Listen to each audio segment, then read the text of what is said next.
नमस्कार, मैं रवीश कुमार। देश का कोई भी शहर हो या चौराहा हो, ट्रैफिक जाम की समस्या से ग्रस्त होगा ही। यह वो समस्या है जिसने हमारी ज़िंदगी के तमाम वक्त निगल लिए। शहर की सारी जगहें तंग होती जा रही हैं। अब इसका सेहत पर बहुत बुरा असर पड़ रहा है। दिल्ली शहर में वायु प्रदूषण को लेकर कुछ अखबार लगातार अभियान चला रहे हैं। बुधवार के ही इंडियन एक्सप्रेस ने एक हेडलाइन लगाया है, लीव दिल्ली, यानी हवा ख़राब होने से सांसों की बीमारी इतनी गहरी होती चली जा रही है कि अब इस समस्या को नज़रअंदाज करना मुश्किल है। ये भी कहा जा रहा है कि पिछले 15-20 सालों में सीएनजी की लड़ाई के ज़रिए दिल्ली ने जो हवा का स्तर बेहतर किया था, अब वो फिर से बहुत ज़्यादा ख़राब होने लगा है। उस पर बात हो रही है और इसका निदान तभी आप कर सकते हैं जब आप इस मुद्दे को पब्लिक ट्रांसपोर्ट यानी बस, मेट्रो, रेल वगैरह वगैरह से जोड़कर देखेंगे। कोई भी एक पब्लिक ट्रांसपोर्ट मुकम्मल व्यवस्था नहीं हो सकती है, इसलिए कहीं बीआरटी है, कहीं मेट्रो है, कहीं मोनो रेल है और कहीं पर रेल है और बसें हैं। साइकिल के लिए ट्रैक बनाने की बात हो रही है, पर इन सब के बावजूद दिल्ली में ट्रैफिक की समस्या कम होती नहीं जा रही है। ये तब है जब दुनिया के बड़े और विकसित शहरों की तुलना में यहाँ कारों की संख्या कम है। ये संख्या तब कम मैं बता रहा हूँ कि जब हिंदुस्तान के लिहाज से सबसे ज़्यादा कार इसी शहर में हैं। तो बीआरटी जो बसों के लिए एक रैपिड ट्रांसपोर्ट सिस्टम गलियारा बनाया गया था, वो क्या कारगर है, नहीं है, पूरे देश में बहस हो रही है। एक सफल मॉडल अहमदाबाद में है, जब वहाँ पर इसका विस्तार 80 से 90 किलोमीटर का हो चुका है। पर यह ध्यान में रखिएगा कि ये बहस से बीआरटी के लिए नहीं है। बीआरटी की कामयाबी या नाकामी बीआरटी के लिए नहीं है, बल्कि वो उस शहर में एक ऐसी व्यवस्था के लिए है जहां हम अपने चलने के लिए और समय के लिहाज से भी एक जगह बनाते हैं। वैसी व्यवस्था की कामयाबी इस पर निर्भर करती है। तो आज हमारे साथ कुछ खास मेहमान हैं जो बीआरटी की डिज़ाइन, इसकी उपयोगिता, समस्या, संकट वगैरह वगैरह पर बात करेंगे। सौरभ भारद्वाज साहब हैं, आप विधायक हैं आम आदमी पार्टी से और आप उन 4 विधायकों में से एक हैं जो ये मानते हैं और जिन्होंने लिखा भी है कि इसे ख़त्म कर दिया जाना चाहिए। राजेंद्र रवि जी हैं हमारे साथ, बहुत दिनों से मैं जानता हूँ। अभी हाल ही में रवि जी ने साइकिल और रिक्शा पर 3 मोटी मोटी किताबें मेरे घर भेज दी हैं। टीवी वाले पर आप बहुत अत्याचार करते हैं कि इतना कहाँ पढ़ूंगा मैं, लेकिन फिर भी अगर आप रिक्शा वाले, दिल्ली के लाखों रिक्शा वालों के जीवन को इन्होंने एक तरह से डॉक्यूमेंट किया है, दस्तावेज के रूप में तैयार किया है। तो आप साइकिल, रिक्शा, पैदल वालों की दुनिया के बारे में जानते हैं। और संदीप है हमारे साथ जो इसके डिज़ाइन से आप जुड़े रहे हैं और IIT से भी जुड़े रहे हैं। सौरभ, मैं ये जानना चाहता हूँ कि देखिए, एक अहमदाबाद का एक मॉडल है हमारे पास, है ना, वहाँ पे 80-90 किलोमीटर का विस्तार हो चुका है। दिल्ली में हम जब भी बात करते हैं तो ये कहते हैं कि बीआरटी को ख़त्म करो। क्यों बात करते हैं ख़त्म करो? मुझे ऐसा लगता है कि बीआरटी के लिए जो जगह चूज़ की गई, हाँ, वो बुनियादी रूप से ही गलत थी। ये जगह, हाँ, वरना इनको 14 बीआरटी और बनाने थे। हाँ, मगर पहली जगह जहाँ पे इन्होंने एक्सपेरिमेंट रन किया, वो ही अपने आप में इतना अनपॉपुलर हो गया कि आप इसको कभी एक्सटेंड करने की बात ही नहीं कर पाए। इनको बनाने से मतलब क्या, जो इन लोगों को बनाने से जिन्होंने डिज़ाइन तैयार किया है, या ये किसी सरकार को बनाना था? बनाने तो सरकार को चाहिए थे, बट सरकार ने ठेका एक प्राइवेट कंपनी को दिया हुआ है जिसके लिए कोई टेंडरिंग वगैरह नहीं होती। हाँ। तो उस कंपनी की बहुत दिलचस्पी है कि जल्द से जल्द और बीआरटी कॉरिडोर्स दिल्ली में बनाए जाएं। हाँ, ठीक है। पर ये तो एक मॉडल की भी बात है, कंपनी का एक पक्ष हो सकता है, लेकिन देश के दूसरे और शहरों में भी बना है। पूरी दुनिया में 160 बीआरटी हैं, अब बीजिंग शहर में है। तो इसमें दिक्कत क्या? अगर कंपनी का छोड़ देते हैं, टेंडर का छोड़ देते हैं, वो वाजिब बात भी हो सकती है। तो क्या दूसरी कंपनी को टेंडर की दूसरी प्रक्रिया दें तो ये व्यवस्था ठीक हो सकती है? नहीं, देखिए, अगर दिल्ली के अंदर या दुनिया के अंदर हम मान लें 160 जगह है, या देश के अंदर भी मान लें 5-7 जगह, या अहमदाबाद का मान लें कि अच्छा चल रहा है, हाँ, तो उन्होंने, मुझे लगता है, कोई रिसर्च की होगी, कुछ सड़क के बारे में देखा होगा, कितने कार चलने वाले लोग हैं, कितने बस से जाने वाले लोग हैं, कितने बस रूट्स हैं, कितने इंटरसेक्शंस हैं, कितनी बसें शुरू से चल के आखिरी तक कॉरिडोर में चलती हैं या बीच में से मुड़ जाती हैं। तो ये सारी चीज़ें देख के उन्होंने कुछ कॉरिडोर चूज़ किए जहाँ उन्होंने बीआरटी बनाई। मुझे लगता है तो यहाँ भी हुआ है, ऐसी बात नहीं है कि अगर हम बीआरटी को यहाँ के और अहमदाबाद को कंपेयर करें तो बहुत दुनिया भर से भी कंपेयर करना चाहिए। आप बीजिंग के भी शॉट दिखा सकते हैं, बगोटा के भी शॉट दिखा सकते हैं। तो हर एक जगह की अपनी अपनी कैरेक्टरिस्टिक्स है। इस जगह की कैरेक्टरिस्टिक्स वहाँ से काफ़ी ज़्यादा अलग है और यही कारण है। बुनियादी बात लेते हैं, क्या आपको लगता है कि दूसरी जगह बनानी चाहिए थी? क्या आप ये कहना चाहते हैं कि यहाँ जगह कम है बीआरटी की? कई मसले हैं। एक तो ये जगह इतनी चौड़ी नहीं है, इतनी चौड़ी नहीं है बीआरटी की। मोरओवर यहाँ पे जो बस रूट्स हैं, हाँ। यहाँ 14 बस रूट हैं, मगर सिर्फ 4 बस रूट्स ऐसे हैं जो शुरू से लेकर अंत तक जाते हैं। हाँ। बाकी जो 10 हैं वो कहीं ना कहीं मुड़ती हैं। हाँ। मुड़ने की वजह से उनके लिए आपको सिग्नलिंग रखनी है। सिग्नलिंग रखने के लिए जो कार यूजर्स हैं या और जो मोटर यूजर्स हैं, उनका जो टाइम है जिसके लिए वो रुकेंगे ताकि बस मुड़ सके, उसके लिए वो बढ़ जाता है। ठीक है। उस बढ़ने के कारण जो बस क्यू, ये जो क्यू है, ये जो लंबी कतार है, ये आधे किलोमीटर तक फैलती है। ठीक है। ये जो बस स्टैंड है ये बीच में है। बीच में बस स्टैंड होने के कारण अगर बसों की लाइनें एक के पीछे एक लग जाती हैं तो बस यूजर जो हैं, जिनके लिए खास तौर पे बीआरटी बनाया गया, वो सबसे ज़्यादा दुखी है इससे। ठीक है संदीप, आप इसी पॉइंट पर बताइए कि क्या ये जगह बहुत कम है बनाने के लिए? और इन्होंने एक दूसरी बात कही कि यहाँ 14 बस रूट हैं, सिर्फ 4 पॉइंट टू पॉइंट पर जाती हैं, बाकी जो 10 हैं वो बीच में यहाँ वहाँ से मुड़ती हैं, जिसकी वजह से सिग्नल बनाया गया और बसों को भी जाम का सामना करना पड़ता है। ऐसा है कि हाँ। दुनिया में 2 तरीके के सिस्टम होते हैं बीआरटी के। हाँ। और ज़्यादातर जो सिटीज़ है दुनिया में वो इसी तरीके के सिस्टम पे, जिस तरीके का सिस्टम दिल्ली में है। और उस सिस्टम को हम ओपन सिस्टम कहते हैं। और हिंदुस्तान में भी करीब 12 सिटीज़ हैं जहाँ बीआरटी बन रहा है, जिसमें से 6 या 7 सिटीज़ ऐसी हैं जिनमें ओपन सिस्टम है। ओपन सिस्टम मतलब क्या? ओपन सिस्टम मैं आपको समझाता हूँ। वो वही बात है, नहीं होगी। नहीं, वही बात है जो सौरभ जी ने बताई है। यही ओपन सिस्टम है। उसकी खासियत ये रहती है कि आप जो बस चलती हैं इसमें 14 रूट हैं, 14 नहीं है, 14 से ज़्यादा रूट हैं। वो रूट जो शुरू से लेके एंड तक जाते हैं, वो रूट बस पैसेंजर्स को लेके जा रहे हैं। जो बीआरटी इंफ्रास्ट्रक्चर बनाया गया है वो इस सहूलियत के लिए बनाया गया है कि बस तेज़ चल सके। तो जितने ज़्यादा से ज़्यादा हम बसेज इसमें डाल सकें वो डालें, ताकि ज़्यादा से ज़्यादा पैसेंजर्स को फ़ायदा हो।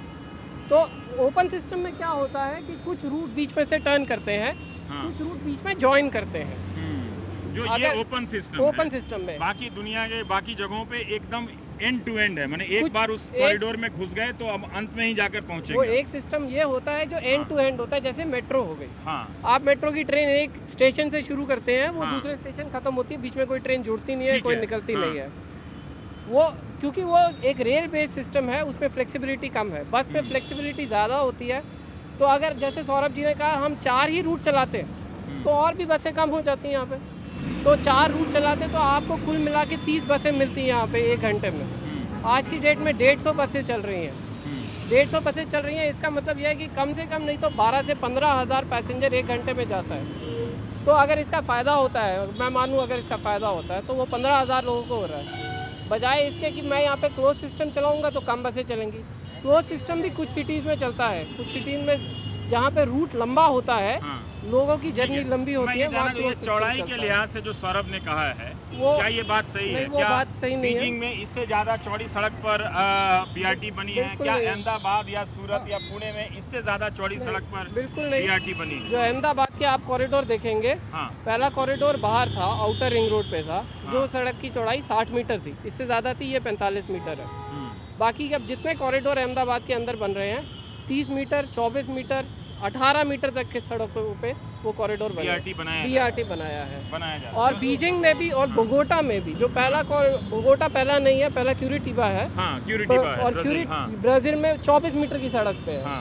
बोगोटा में जो सिटी सेंटर के, जो सिटी के अंदर है, जैसे सिटी के अंदर है ये सड़क, वो सड़कों पे 18 मीटर, उससे भी कम। कीटो में जाएंगे तो 6 मीटर की सड़क पे भी बीआरटी है, और कुछ नहीं चलाते, सिर्फ बस चलाते हैं। ठीक है। तो कहने का मतलब ये है कि ये सारी सिटीज़ में लोगों ने प्रायोरिटी दी है। सिटी ने डिसाइड किया कि हमें पब्लिक ट्रांसपोर्ट को प्रायोरिटी देनी है, तो पहला हक पहली जगह बस को दी गई है। सौरभ साहब देखिए, चौड़ाई की बात उतनी टिकती नहीं है आपकी, क्योंकि अगर ये कह रहे हैं कि 30 मीटर चौड़ी सड़क पे या 15 मीटर चौड़ी सड़क पे भी बीआरटी बना है, तो देखिए मैं इसलिए कह रहा हूँ कि ये, हालांकि ये 6 किलोमीटर के स्ट्रेच पर हम नेशनल टेलीविज़न पे चर्चा कर रहे हैं, लेकिन मैं इसलिए कर रहा हूँ कि देश का हर शहर आज की तारीख में ट्रैफिक की समस्या से परेशान है।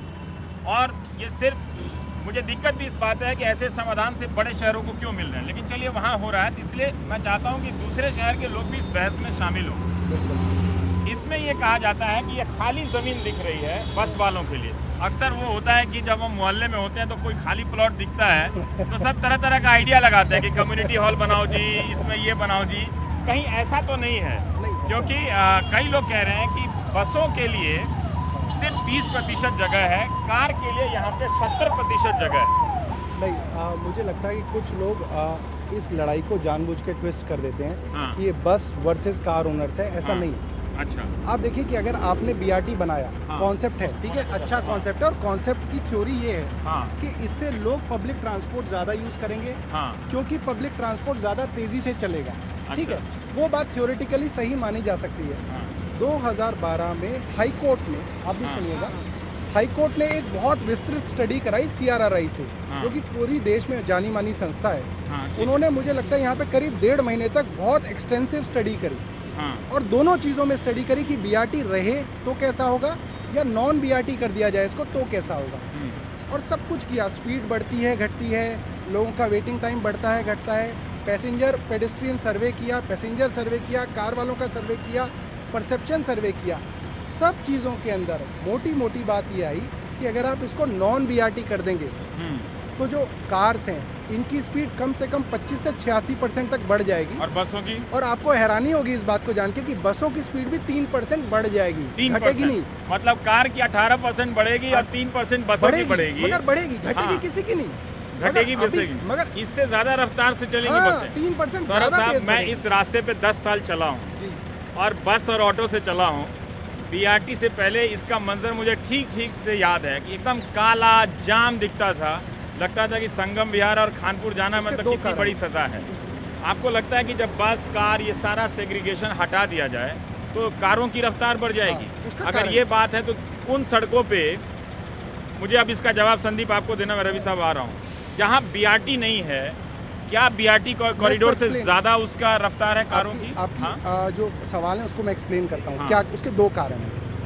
ऐसा है, जब बस चलती है ना तो स्पीड से चलती है, ठीक है, मगर जो एवरेज स्पीड होती है जर्नी की, मतलब इस 6 किलोमीटर की जर्नी की जो एवरेज स्पीड निकाली जाती है वो कम हो जाती है, क्योंकि बस एक सिग्नल से दूसरे सिग्नल तक तो स्पीड से चली, मगर ट्रैफिक लाइट पे उसे इतनी देर रुकना पड़ गया कि उसकी जो एवरेज स्पीड है, औसत रफ्तार है, वो कम हो गई। दूसरी बात, वो जो काला मंजर था उसका दूसरा कारण ये था कि उस वक्त सारे ट्रांसपोर्ट, पब्लिक ट्रांसपोर्ट खासतौर पे डीजल पे चलते थे, ऑटो भी डीजल पे चलते थे।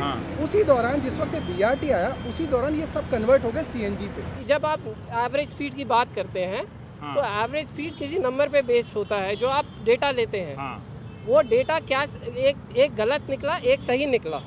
जिस डेटा की ये बात कर रहे हैं CRRI रिपोर्ट में, वो गलत निकला और वो कोर्ट की जजमेंट में लिखा है कि वो गलत है। देखिए, 2 डेटाओं की बात कर रहे हैं और मैं हाई कोर्ट का भी बात करता हूँ। हाई कोर्ट ने बेसिकली आखिरी में इसमें निर्णय इसलिए नहीं दिया, हाई कोर्ट ने बोला भाई हम सरकार का वो निर्णय पलट सकते हैं जो बहुत ज़्यादा आर्बिट्ररी हो, बहुत ज़्यादा एब्सर्ड हो, बहुत ज़्यादा अनरीजनेबल हो।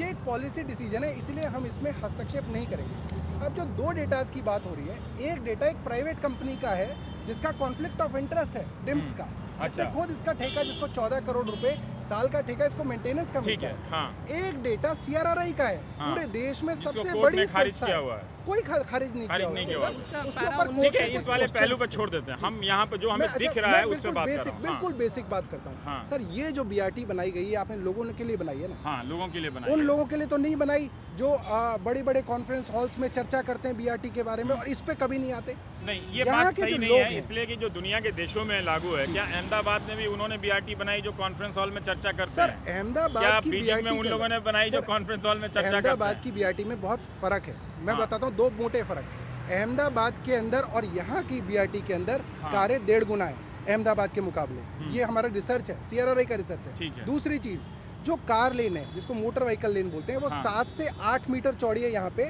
और अहमदाबाद की 10 मीटर है। तो सुनिए, 1.5 गुना ज्यादा कार है और चौड़ाई ज्यादा है। यहाँ पे कारें ज्यादा हैं और चौड़ाई कम है। इस पे काउंटर दीजिए जल्दी से। कारें ज़्यादा और चौड़ाई कम है, उसका काउंटर मैं जैसे बताता हूँ। हम लोगों ने पैरेलल सड़कों पे भी नाप लिया है, ठीक है। तो अगर कारें ज़्यादा होने से हमारी स्पीड कम हो जानी चाहिए। यहाँ पे 1,40,000 गाड़ियाँ चलती हैं दिन की। ये CRRI की स्टडी है, वही CRRI की स्टडी है इस रास्ते पे। और औरोबिंदो मार्ग है वहाँ 73,000 गाड़ियाँ चलती हैं। और एवरेज स्पीड का अंतर सिर्फ 1.3 किलोमीटर पर आवर का है दोनों में, ठीक है। ज्यादातर दुगनी गाड़ी चलने से, ठीक है, आप 3 मिनट का फर्क आपको 6 किलोमीटर में मिल रहा है, ठीक है।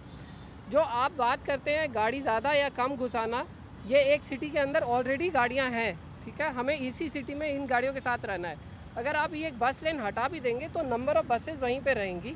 बसेस तो नहीं कहीं चली जाएंगी, आपको 3 लेन मिल जाएंगी, ठीक है। बस लेन अलग नहीं रहेगी। पर होता क्या है कि एक बस स्टॉप बन जाएगा साइड पे, बस वहाँ पे रुकेगी, वो एक फ्रिक्शन क्रिएट करती है, ठीक है। जब वो फ्रिक्शन क्रिएट करती है तो वहाँ पे 2 लेन ही रह जाती है गाड़ी की उतनी जगह में। तो इस पूरे सड़क का थ्रूपुट उस बस स्टॉप के थ्रूपुट पे डिटरमाइन होता है, इस पे डिटरमाइन नहीं होता कि बाकी की सड़क कैसे है।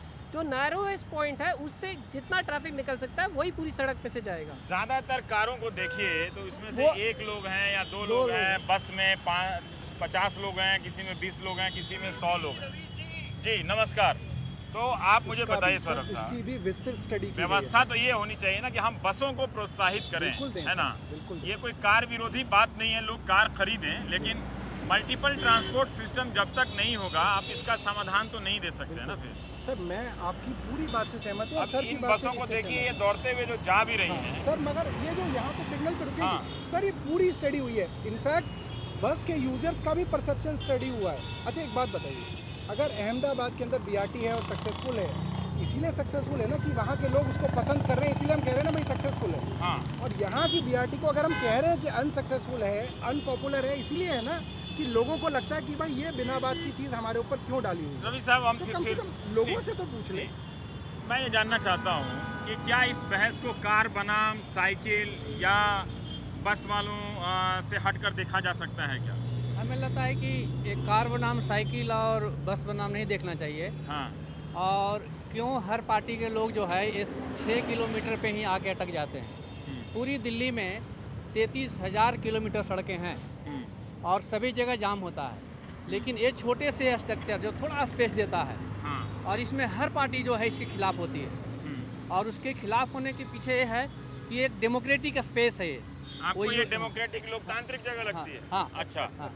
और ये इसलिए है कि जब हम यहाँ पे अपने जो साइकिल यूजर, बस यूजर को साथ घूमते हैं, रैलियाँ करते हैं, तो ये कहते हैं कि ऐसा भी हो सकता है क्या हमारा शहर, जिसमें कि हम सेफ तरीके से जा सकते हैं, हमारे लिए अलग लेन हो सकता है। आप नहीं मानते कि ये फेल है? नहीं, मैं मानता हूँ कि ये फेल कराया गया है। फेल कराया गया है क्योंकि देखिए, एक कारों का जाम का जो समस्या है वो बसों की वजह से बिल्कुल नहीं है। जब आप हर दिन 1000 गाड़ियाँ यहाँ आएगी और आप ज़मीन जो है वो रबड़ नहीं है, सड़कें आप जितनी भी चौड़ी कर लेंगे, बगल के आप मकान नहीं तोड़ सकते हैं, तो आप सड़कों की चौड़ी भी करते जाएंगे और यहाँ से बसों को हटा भी देंगे तो एक दिन आकर के बॉटल नेक हो ही जाने वाला है। क्योंकि कारों पे जो है रोज़ ही यहाँ संख्या बढ़ती है।